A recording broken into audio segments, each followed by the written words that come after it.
Hi అండి. నేను మీ Kavitha designers, Habsiguda street number 8. నేను మీకు ఒక మంచి డ్రెస్కి మిర్రర్ వర్క్ చేయించానండి. గ్లాస్ మిర్రర్ వర్క్ చాలా బాగుందండి. అసలు నేను 2 మంత్స్ బ్యాక్ నేను ఒకటి ఇన్స్టాగ్రామ్లో పోస్ట్ చేశాను. గ్రీన్ కలర్ డ్రెస్ మిర్రర్ వర్క్స్తో చేసింది. అది నాకు ఒకరు ఆర్డర్ ఇచ్చారండి. నేను ఇప్పుడు ఆ డ్రెస్ చూపిస్తాను. లాంగ్ ఫ్రాక్కి మల్టీ కలర్ థ్రెడ్స్ తోటి వర్క్ చేశాను.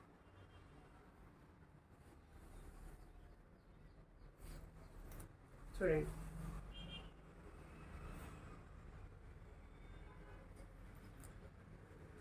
దీనికి ఇక్కడ చున్నీ తీసుకున్నారండి. ఆ చున్నీలో ఉన్న కలర్స్ అని పెట్టి వర్క్ చేయమంటే వర్క్ చేశాను. చూడండి ఎంత బాగుంది. పార్టీలో ఇది స్పెషల్గా కనిపిస్తుందండి. చూడండి, సెంటర్ ఆఫ్ అట్రాక్షన్ లాగా ఉంటుంది. ఈ డ్రెస్ వేసుకుంటే మాత్రం చాలా బాగుంటుంది. మీకు ఎవరికైనా కావాలంటే నాకు కాల్ చేయండి. Thank you.